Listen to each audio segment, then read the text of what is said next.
mean, I think it's certainly something we should be focusing on. I think equality on lineups and stuff is a big thing as well, and making sure that kind of, you know, everyone with talent should be getting a look in. You know, everyone that's got ability and kind of that should be on lineups should be on lineups, whether it doesn't matter what kind of gender, race or sexuality you are. You know, you should be on there. We have definitely been through a period where the industry has been quite male dominant, and I think we're now starting to see a shift and the right movement where people are kind of being represented a bit more, and you know, lineups are starting to look a bit more diverse and stuff, and I think we just need to keep on pushing that. You're listening to the Mission Makers Show, a podcast that inspires humans to get into the mindset of success. My name's Farah Nanji, and I'm the founder of a business in the motorsports industry that explores leadership lessons from things like Formula One. I'm also a DJ and music producer in the underground electronic scene, and a public speaker on key topics like resilience, building high-performance teams, overcoming learning difficulties, and stimulating creativity. And to tie it all together, I love writing thought-provoking content as a journalist for these industries which are so unique in themselves. On this show, I'm sitting down with some of the most inspiring and driven people I've met around the world to talk about their processes, their failures, the lessons they've learned, and how they are truly making an impact for this world.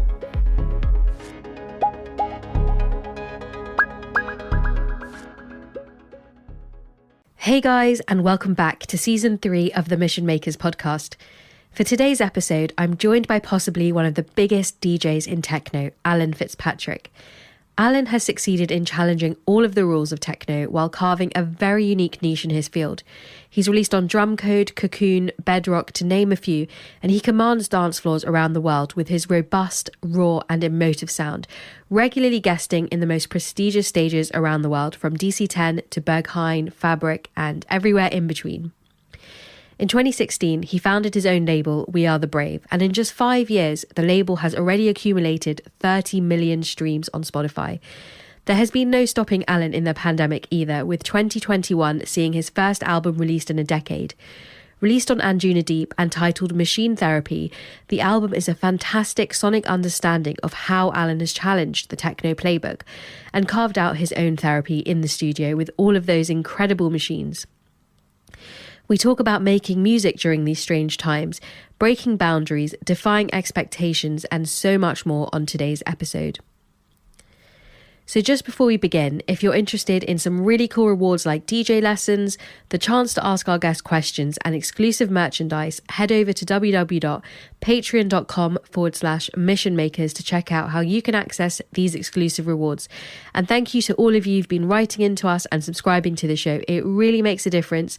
So don't forget to hit that subscribe button if you love the content that we're making here at Mission Makers, and help us take this show to the next level this season. Hey, Alan, welcome to the show. How are you doing today? Yeah, not too bad at all. Not too bad. Thanks for having me.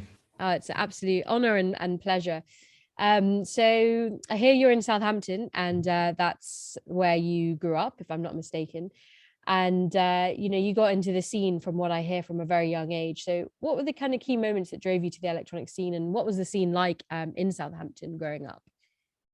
So in Southampton, when I was younger, I wouldn't have said there was a huge amount of a kind of electronic scene that I was really involved in, really. I mean, my first kind of explorations into kind of night clubbing and listening to electronic music was actually in Bournemouth. I would go down with friends, which is obviously fairly close to us. It's probably 40 minute drive. We'd go down to Bournemouth and go clubbing in a club called the Opera House, and the event was called Slinky at the time, which would have been around 1999, going into sort of the millennium. But that's where I first sort of cut my teeth as a sort of clubber, I guess, and was hanging out down there with sort of school friends and going into sort of college friends. Basically first time walking into kind of a room with lasers, smoke machine lights, and kind of just got absorbed by that whole culture of nightlife. All sort of started in that venue, really. And so what did you kind of learn from your early observations and your early years as a young DJ? Just basically to sort of soak up the culture of performing. I think when I was first, I had turntables quite an early age. I was 14 when I had turntables. So I was clubbing in and around that sort of time. We had some fake IDs and we were getting into clubs from about 15, 16 years old. And I just got immersed into the culture of hearing different sounds and different cultures of people, and everyone kind of dancing to one beat, really. And when I took that on as my kind of approach to DJing, was just to make sure that I try and capture that energy in my DJ sets. Did you always knew then when you got your turntables, like this was the path you wanted to take? Because it definitely wasn't so defined back then. It was quite ambiguous as to how to like become a DJ and how to sort of make it.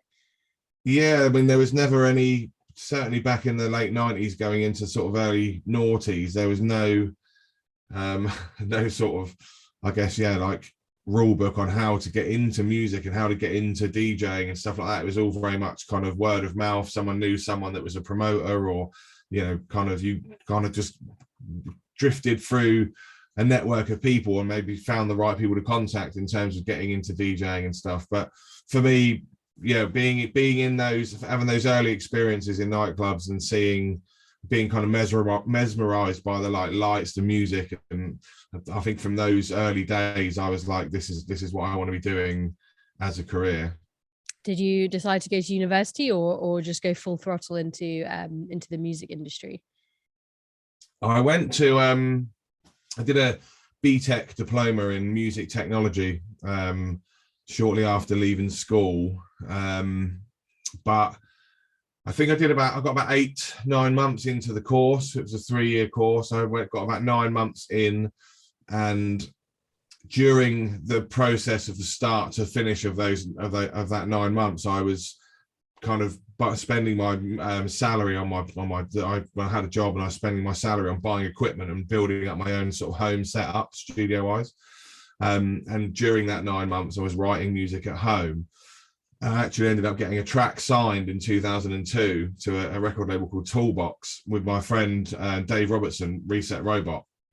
And I think I just decided, well, I've made it now. I've got a release coming out, and I don't need to be doing the course. I can spend more time at home making music. And I dropped out of that course and just was focusing on writing music at home. Naively, really, I should have stuck the course out, and I would have probably learned a lot more quicker. I feel like I know everything that I need to know now in terms of what I would have learned from that course, but certainly probably should have stuck it out back in the early days. But got overexcited that I had a track signed and thought, right, this is it, and went for it. But what I will say is that did give me the I guess the sort of balls to make that commitment and to sort of jump into stuff two-footed and see if you can make it work, and it paid off. And was it always techno from that age when you were? I was making kind of harder edged music then. It's still sort of techno, but hard techno, UK hard house, and maybe some like trancey bits. But overall, the kind of core basis of my music all the way through has always been techno led. Yeah. And so, if I may ask, how were your sort of family supportive through that process? Yeah, very supportive. I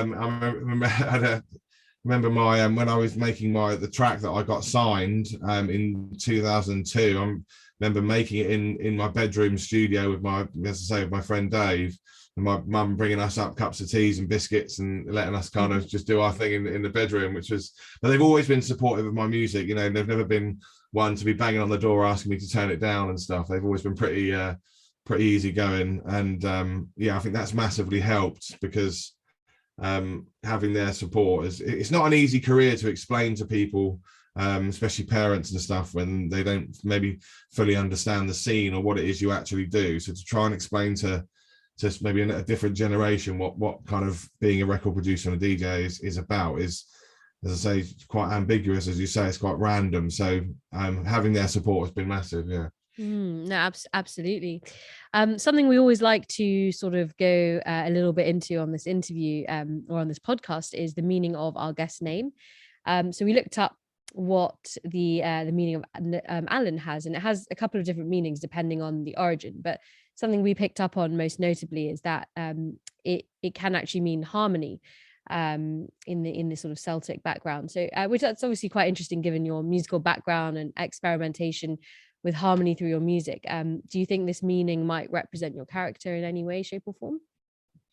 Yeah, I mean, that sounds like a perfect fit to me. I've never really looked into all that sort of stuff, so that's pretty cool. But yeah, I guess harmony is a good word to use when you're a producer and you're playing with a lot of different instruments and different melodies, different kind of soundscapes. That's quite cool. Yeah, no, definitely. Sometimes it sometimes plays a subconscious role in your life. Even when you may not be so aware of what your name may sort of represent. So moving into your musical career, one of your recent projects was a track called Take Control that you worked on with your 10-year-old son Milo over lockdown. And talking about family earlier, so how did it feel to kind of have your son working with you in this kind of environment? And do you think more and more kids are becoming more drawn to electronic music, even at that age? Yeah, I mean, it was quite an exciting project to get to do that with him. I mean, he's obviously from since birth. I've always had sort of whether it's a relatively small or a large studio set up at home in different places where we've lived. So he's always been around me being in this sort of environment. And I guess from an early age, seeing the flashing lights on equipment and it all looks quite exciting. I guess it's quite spaceshipy for a child. But he during that whole lockdown process, it was got a lot of time spent in the studio, really not really sure what was happening in the world. And we had an opportunity where his school was closed, and it just felt right to maybe do something that's kind of half educational and interesting and stuff together, and got him in the studio. And he was kind of playing, he had GarageBand on his iPad, and he's making kind of loops and melodies and stuff on that just for fun. And he'd let me hear a few bits, and the actual hook melody of that track he played me, and I was like, right, let's record that in and let's do something. And it was quite exciting, I think, for him to be involved and be part of making some music with his dad for the first time. But to touch on the other point of your question in terms of the younger generations and kids getting involved in electronic music, I do think that the scope for that is getting younger and younger, based on the fact that you have all these relatively cheap and easily accessible applications to write good quality music on, whether it's on iPads or tablets, or even you can even get really good apps now at the most basic level to write music on your phone.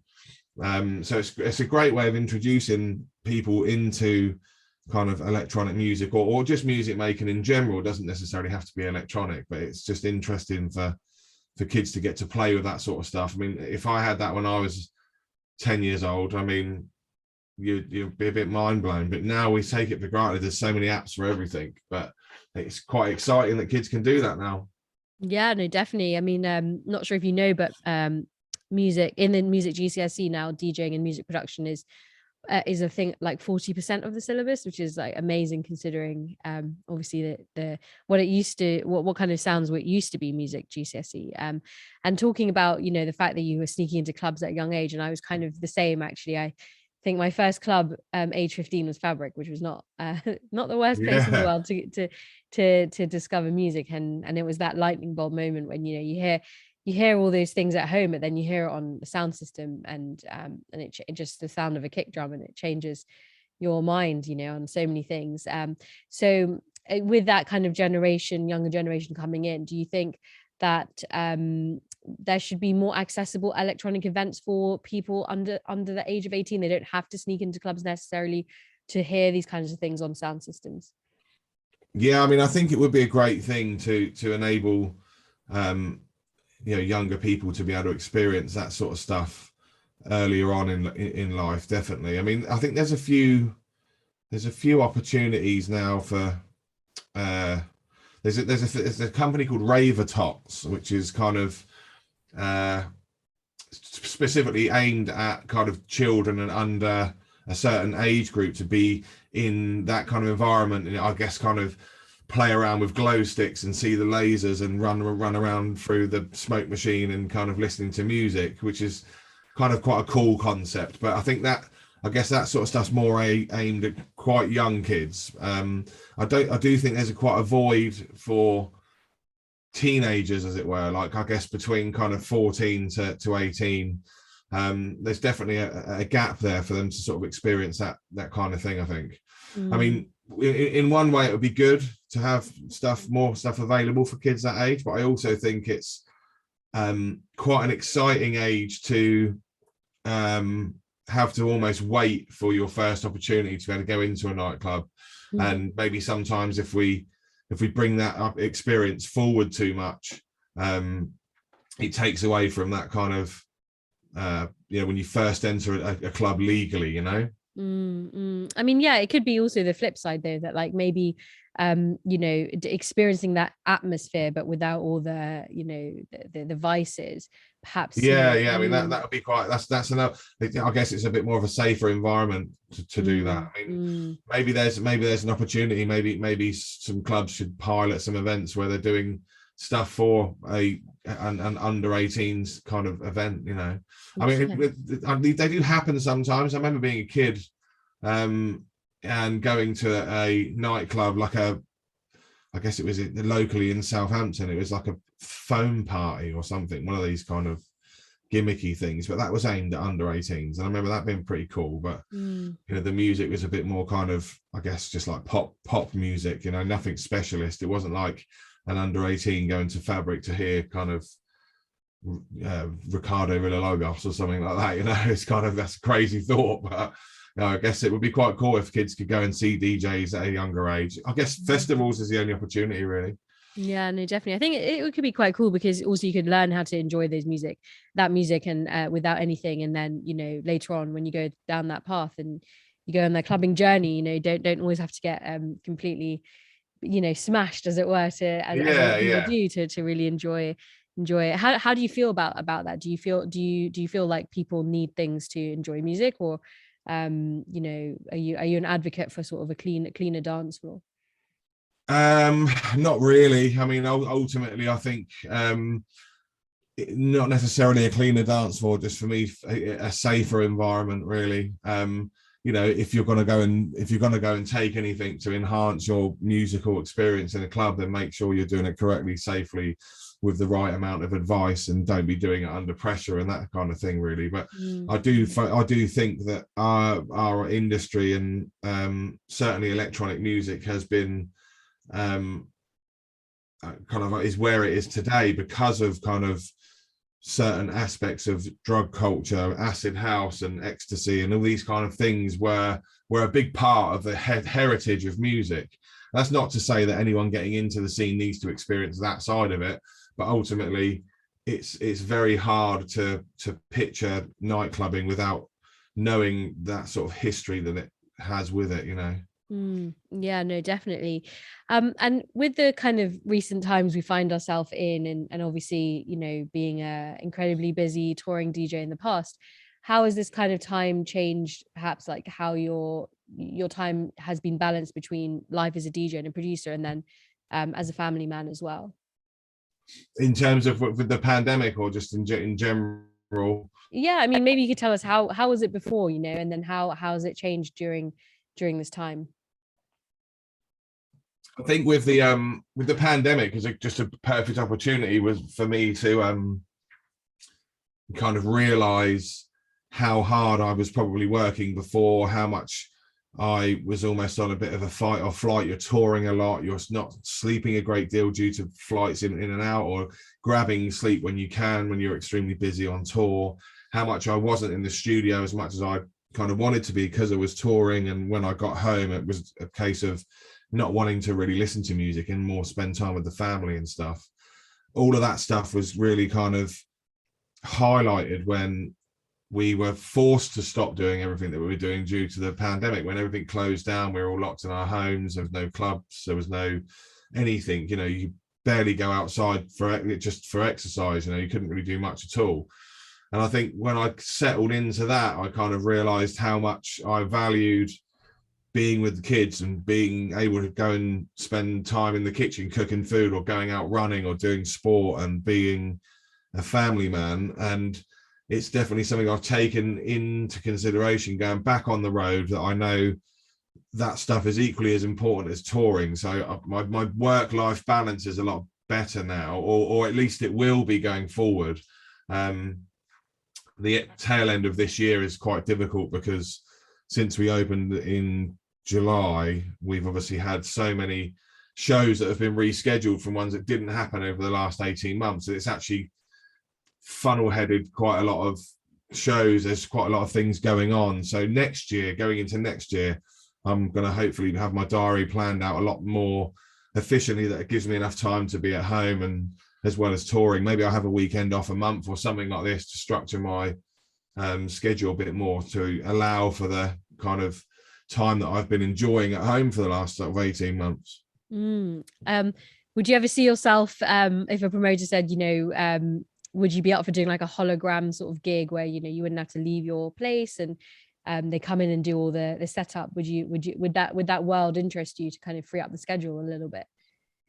I think I would be interested in doing that sort of stuff, just because, well, from the point of view of that, I would find it interesting on how it would all work, and the sort of inner sci-fi geek of me, that I would like to see how that kind of operates. But ultimately, I would, for like live streams and stuff like that, I think ultimately I'd struggle, because I feed off the crowd a lot when I'm playing. I prefer it to be a live experience where I can see people's reactions firsthand.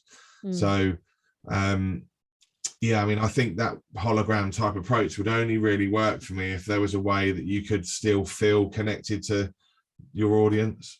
Yeah, no, absolutely agree.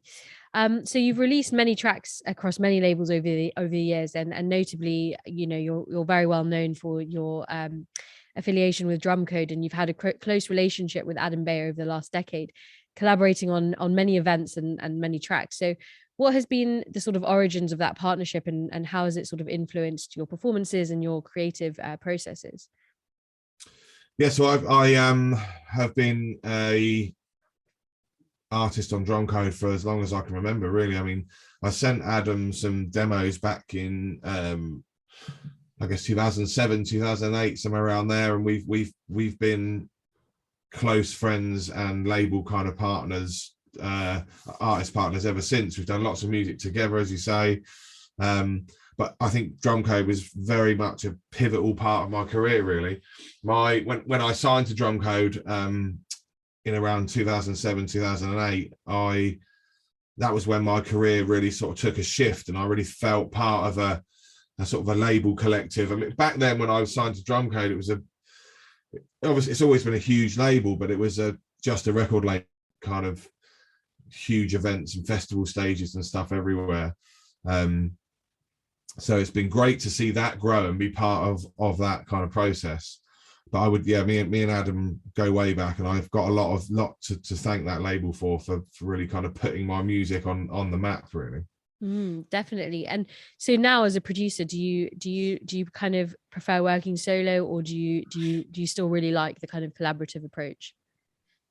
I get a buzz doing both, really. I think it's always fun to bounce ideas off of other people and work with other artists. So I do a lot of collaborations. But yeah, there's nothing quite like being able to just sort of do your own thing in your studio on your own, and be able to lay down those ideas without any other sort of outside influence, really. So they go hand in hand. I think sometimes I go through periods where I don't want to be collaborating with anyone and just solely sort of focus on my vision, and then in other times I might go back to an idea or a track that I've done and struggle to kind of see where I want to take it, and then it might need me to send it over to someone and say, like, do you want to maybe work on this one together? I'm a bit stuck for where I want to take it. Maybe you've got some ideas. And sometimes that's how, some of the collaborations I've done have been born, just out of sharing ideas with sort of my producer friends. Lucky in my kind of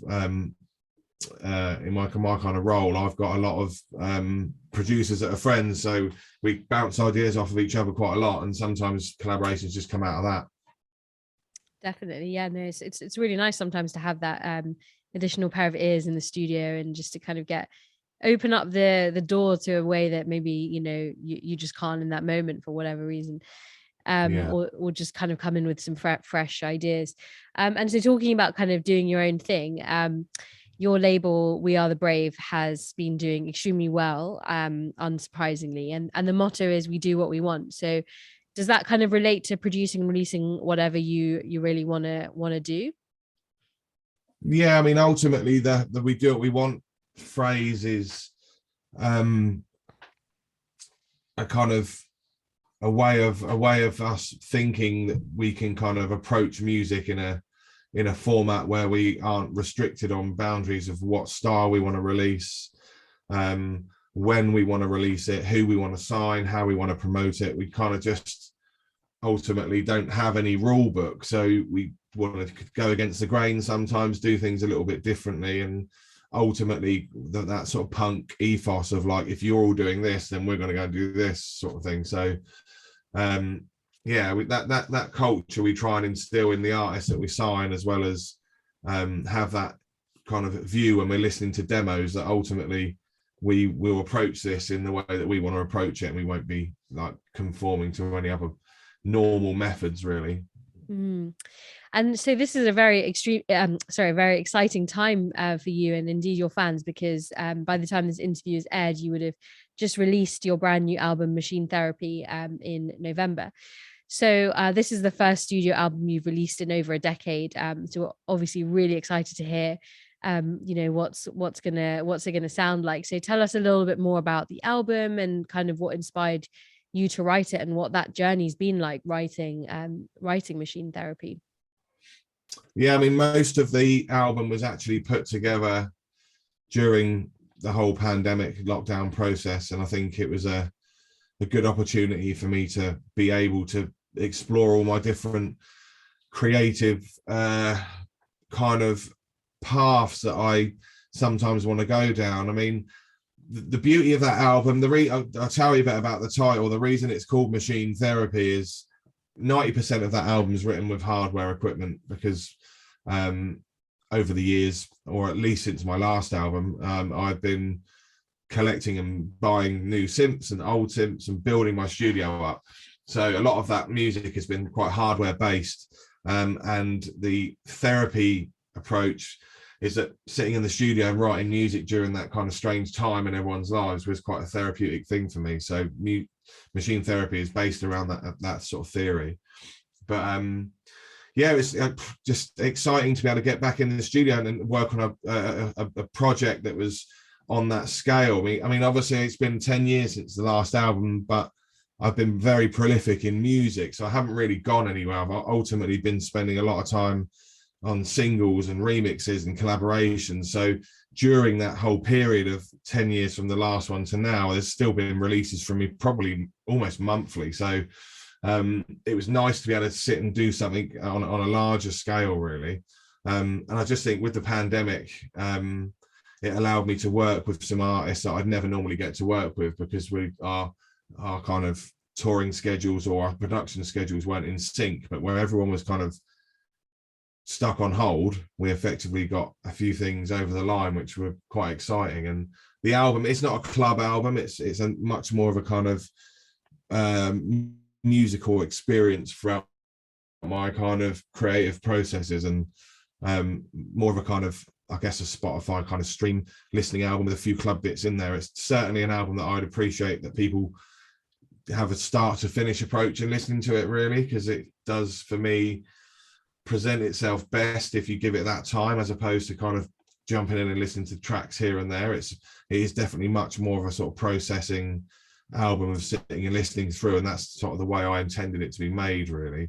But yeah, very exciting to be able to have it finally come out. It's been a long time in the making, and I don't know when I'll do another one, because they obviously, well, this one took 10 years, maybe it'll be another 10 years, who knows. But I'm excited and interested to see what people think. Definitely. And the machines will look very different in 10 years' time. Hey you, we hope you're enjoying today's episode.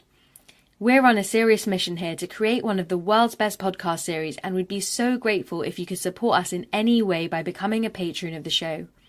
There's a tier to suit every level, from early bird tiers where you get downloads to all my music with some super cool ninja stickers, To our VIP Mission Maker tiers, where you get epic rewards like exclusive footage that never gets aired, the chance to submit questions to our guests with signed copies of books from them, DJ lessons, one-to-one coaching, and a whole load of super cool Ninja and Mission Maker merchandise. You can start supporting us for less than what it costs you to fill up your car for a month by simply heading over to www.patreon.com/missionmakers. Thanks for listening, and I hope you enjoy the rest of the show. When you write music, do you have an idea of the song name or the EP's name before you write, or does that kind of come to you sort of after, when you've painted the creative canvas? A lot of the names of tracks generally come either during or after the process, really. Sometimes it might come quicker if I'm playing with a vocal sample, or if I'm playing with something that immediately triggers a title. But ultimately, a lot of the things like names and kind of themes of tracks generally develop during the same creative process as the music. What's the shortest time it took you to produce a track on that album, and what's the longest time? The longest and the shortest? Yeah. I think the longest probably Warning Signs with Lawrence Hart. My favorite track on the album, it's my Goosebump track. I think it's one of the best tracks I've ever been a part of writing, and that took a long time because we were really kind of precise in terms of adding and taking away bits and bobs, changing vocal aspects to the track and adding in layers. It took a while, but it now sounds great. And we actually got that track mastered at Abbey Road, obviously famous for the Beatles and many other huge bands, but wanted to get that one right. So that one was one of the tracks that took a long time. Quickest track on the album is probably the end track called Unite. Got a large sample in there from Charlie Chaplin sample from the Great Dictator movie. I think it's from the 20s. But I'd originally had this kind of orchestral chord sequence written for a little while, which didn't take too long to do. And I was struggling with what I wanted to put on the track, and I ended up coming across that sample and using it, and it seemed to fit perfectly. But that one came about much quicker than some of the other more intricate tracks on the album. But yeah, I think Warning Signs was definitely the longest, and I think Unite was probably the shortest. Would you be able to quantify it? Probably not. Okay, fair. In terms of those two tracks? Yeah, in terms of those two tracks. We don't have to include like the whole mastering process and everything, but just the creative aspect of, like, you know, writing the concept, the most of the arrangement, being kind of just happy with it. Oh yeah, I mean, in terms of in terms of those two tracks, I mean, me and myself and Lawrence were kind of back and forth quite a lot in terms of the arrangement on that track. We were like, he has vocal the entire track, so we were kind of playing with multiple chord sequences and with the Moog and arpeggiators and trying to make it sound kind of coherent. And for me, that track really feels like a piece of music as opposed to a kind of track that you go and play on a DJ set. Although people will do that, for me it's like one of those tracks that really, it's like my Radiohead moment. I think it's one of those tracks that I really feel is a piece of music as opposed to just a club track. Yeah. And so for this album, you've teamed up with Anjuna Deep. So talk to me about that relationship and why Anjuna Deep for this album. So I think they've got a great history in terms of kind of more deep melodic and kind of ambient type music, really. I think they've got a huge following with that kind of melodic sound. And, you know, originally when I started the album process, I was pretty dead set on doing it on my own label, Brave. But down the process of making the album and the kind of twists and turns that it took musically, it just didn't feel like a We Are the Brave record. It was a lot more, I guess, hard to sum up, probably a lot more musical in terms of what sort of stuff we would normally put out. You know, there's less techno on there and a lot more kind of emotive sounding music. So I needed a new home, really. It needed to go to a fan base that were going to be receptive to that pretty early on. And I'd sent some demos of the album over to Anjuna and to just gauge what they thought about it. And yeah, they loved it, and they kind of grabbed it with two hands, and we went for it. And I do think that looking back now, looking at where I was looking at positioning the album, I think that it's gone to the best choice, really. Absolutely. So what would you like to see kind of reset for our industry from this time that we found ourselves in? Just that people appreciate it more, I think, and then look after each other, and kind of from I can only really speak from my own experience, but from my own experience, it's just taught me to kind of, life comes first, really. You know, just don't be rushing into everything, and kind of allow space to kind of enjoy things that you enjoy, but also to live kind of in the moment and experience life before work, if that makes sense. Absolutely. In a previous interview with DJ Mag, you talked about your vision for the future and your desire to branch out further than just the electronic realm, such as clothing and film and TV scoring. So if you could film score one movie, what would it be? Oh, it would probably be something obvious like Blade Runner, because they're the sort of movies that I get inspiration from in terms of kind of electronic soundscaping and sound design and stuff like that. You know, I'm a big fan of Vangelis's score on that movie, and that would be if I had the opportunity to rescore, it would be a film like Blade Runner, I think, which lends itself to synthesis and electronic music. Nice. And so with your kind of involvement into sort of releasing the more ambient and more sort of harmonic sounds, like, do you see yourself maybe one day like doing that and going into that world of film scoring and stuff? Yeah, certainly I'd like the opportunity to be able to move into doing that sort of stuff. I have had a conversation in recent times with my publishers about maybe going down that route and doing kind of maybe, whether it be sound design for computer games and music for TV and film and stuff. So it's certainly something I'm interested in doing.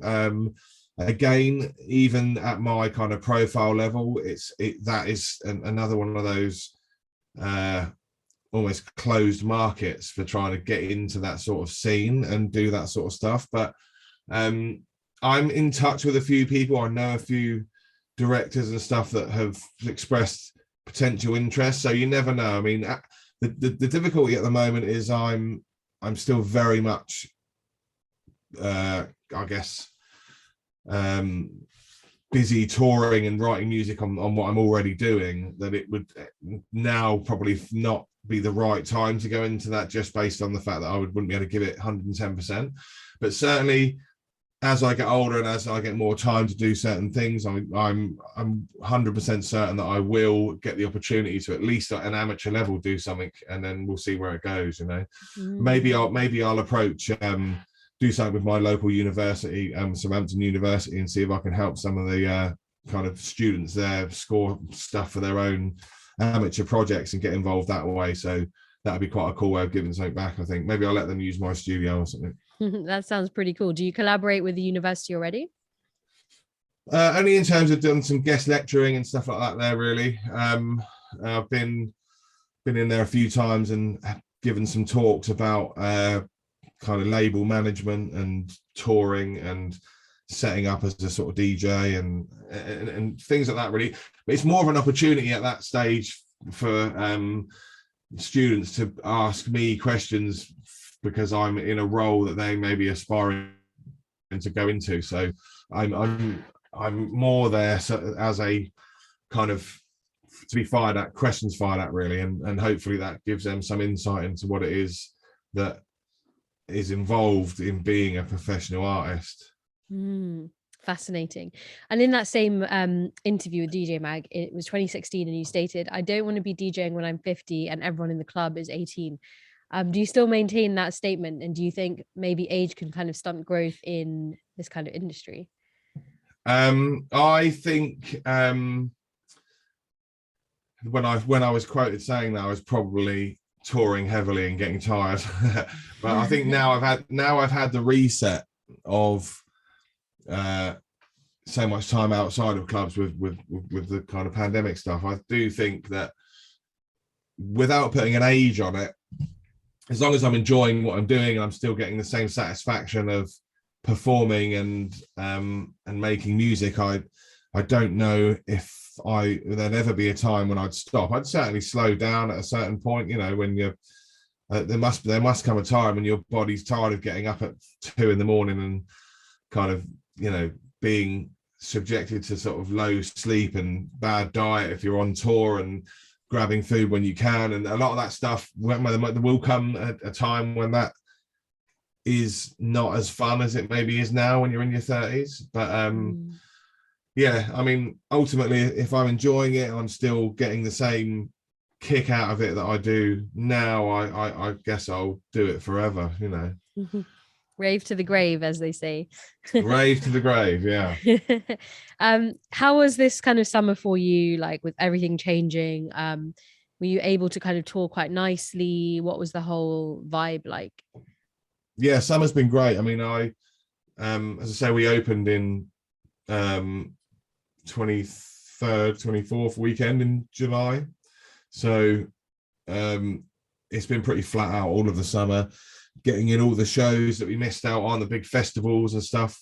Obviously a few didn't happen, like Glastonbury and stuff like that, but Park Life, Creamfields, and some of these other big festivals I was doing, getting over to Amsterdam for ADE and playing Warehouse Project Manchester, and all of the shows so far have been amazing. The crowd have been great because everybody's been excited to get back out, and you know, I've been enjoying performing and playing music again, and basically getting back to what we were doing, you know, before. So it's been exciting, it's been great.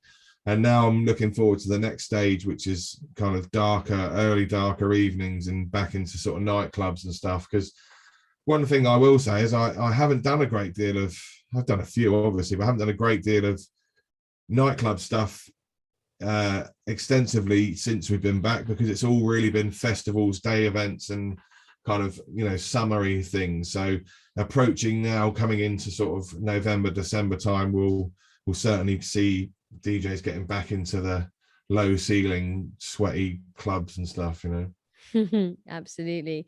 It's like nothing's changed, but everything's changed. I went to a club for the first time recently, and yeah, it was definitely an experience. So one thing I want to ask you is, you know, with only 2% of females being music producers, what are your personal thoughts on empowering more women into this scene?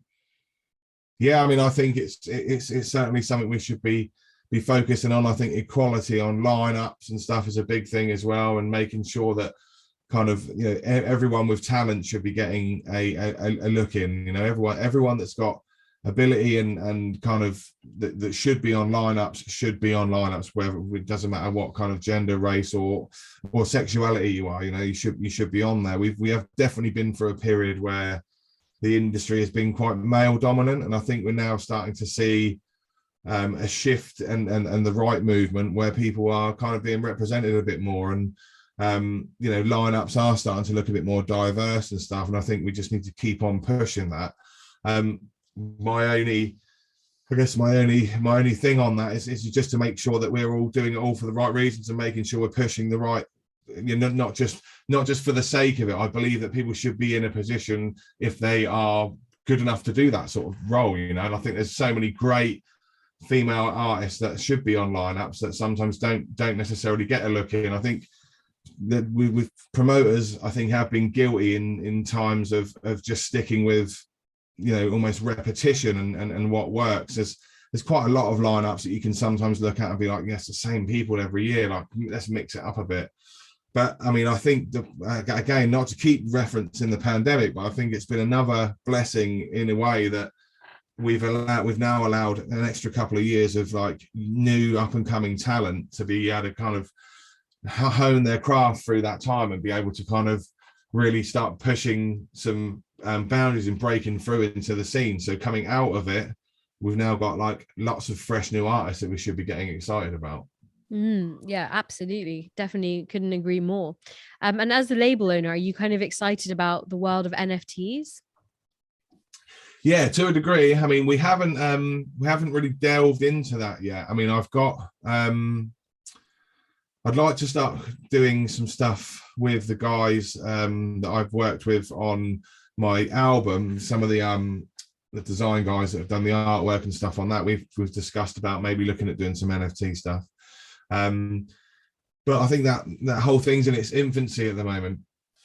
So going forward, and just what I want to make sure with stuff like that is that if we're going to go down that route and do a few NFTs and kind of embrace this new technology, that it needs to be accessible for all fans, really. I mean, there's still a lot of people that have no clue about crypto and no real clue what NFTs even are. So I think we need a bit to educate people a bit more on what that's all about, because what I don't want to do is alienate certain aspects of our fan base by doing stuff that maybe isn't accessible to them.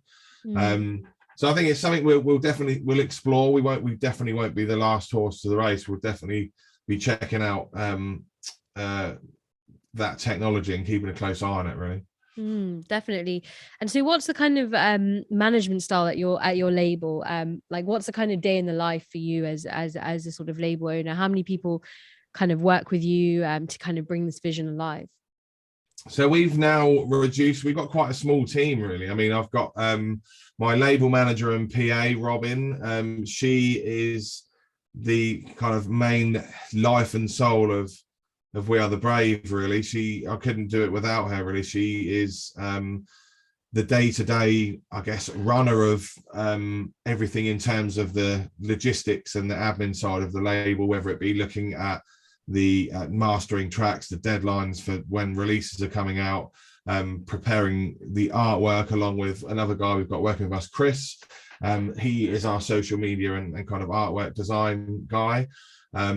So yeah, they are pretty much flat out, and I am just the king of delegation, I guess, in that sense, where I'm more the music side. So I will be on a regular basis listening to the demos that we get sent in, planning kind of where we're going to be next, doing We Are the Brave events, looking at new artists to sign, going through the kind of release schedule with Robin and planning out where we're going to be putting releases out. And we're actually in quite an exciting period at the moment, because we're going through or we're just in the early stages of going through a kind of redesign for 2022. So we want to approach next year with a bit of a refreshment on the artwork, new kind of look for our events, and our kind of figurehead lion head logo is getting a makeover, as it were. Still be the same kind of looking thing, but we're just kind of freshening everything up and going into 2022 with a new kind of I guess a new vision, a new plan, and a new approach to just bringing on new music and new artists and pushing the label bigger than it is now, really. I guess just growing the brand. We're in a nice position where we're doing large scale events, and we've got such a lot of music to come and loads of fresh artists. So now feels like the right time to basically give the whole brand a bit of a facelift and push it into the next century, really. But yeah, we're only a fairly small team. We obviously have a promotional team that we use, and there's myself, there's Robin, there's Chris, and you know, we've got a lot of good loyal friends that come to our events and help out with backstage and the kind of hospitality side of things. So yeah, it's an exciting, fresh, young and vibrant team, really. Definitely. We're excited to see where the vision evolves in 2022.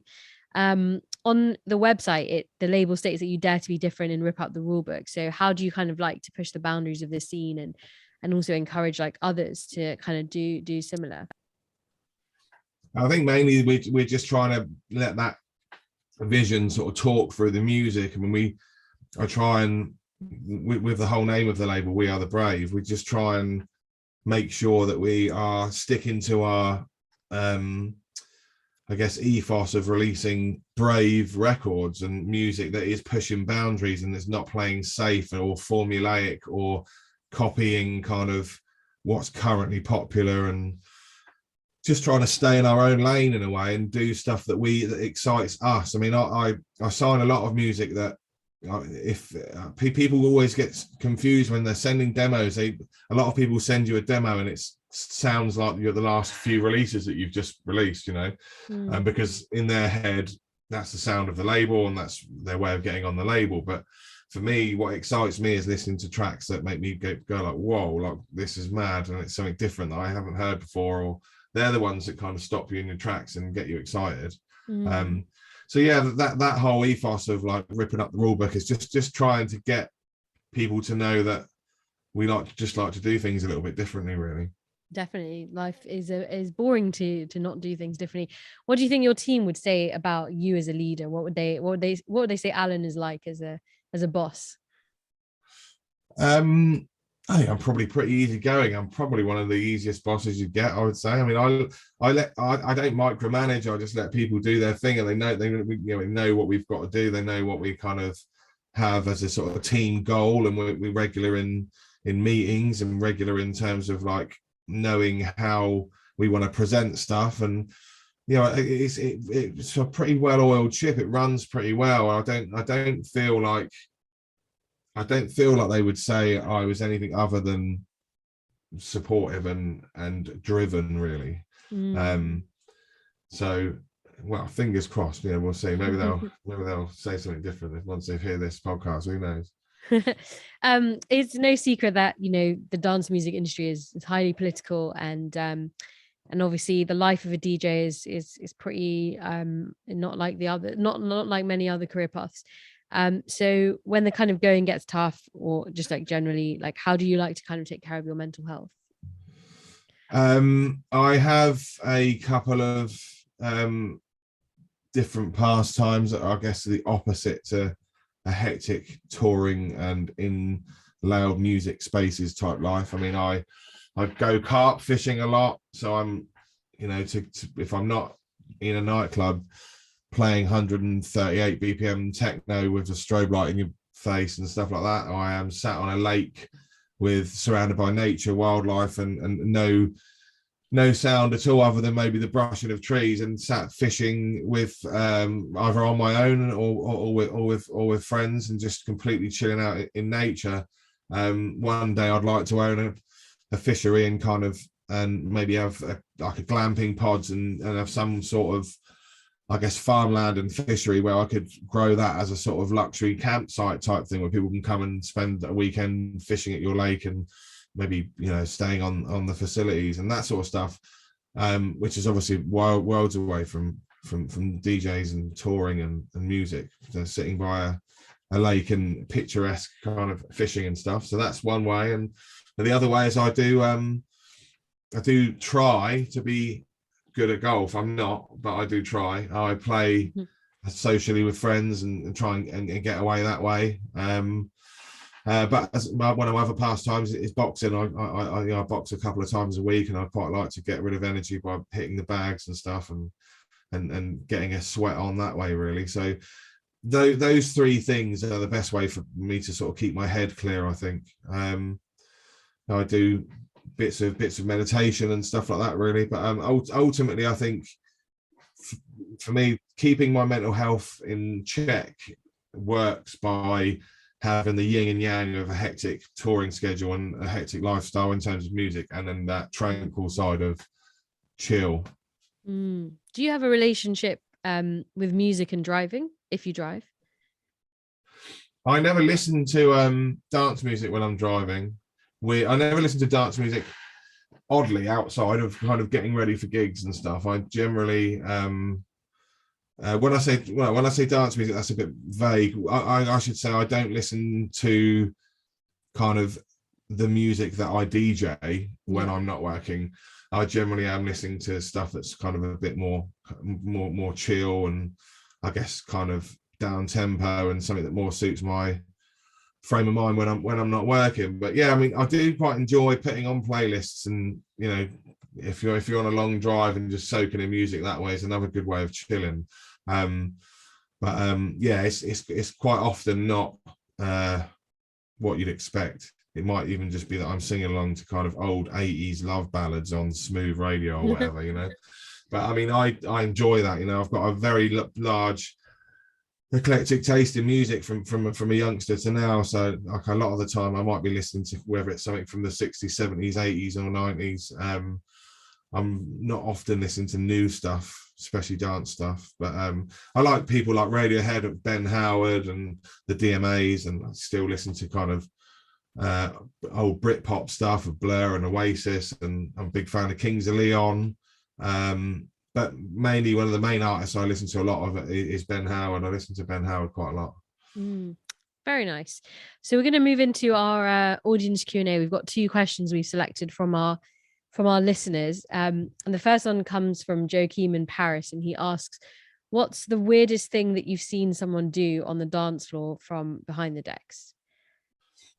I very recently, which is, I'm going to mention this one because it's a nice one, but very recent, I've seen a lot of weird stuff. Don't forget, I played in Berghain and was a resident there for many years, so I've seen a lot of stuff I won't even say on the podcast. But in terms of nice things recently, I've seen, which is also quite weird, but a couple got engaged right in front of me on the dance floor at Docklands Festival in Amsterdam, which I thought was pretty nice. That's a special moment to be able to witness someone being proposed to while your kind of music's being played. That was pretty exciting. You got me curious about the Berghain stuff though.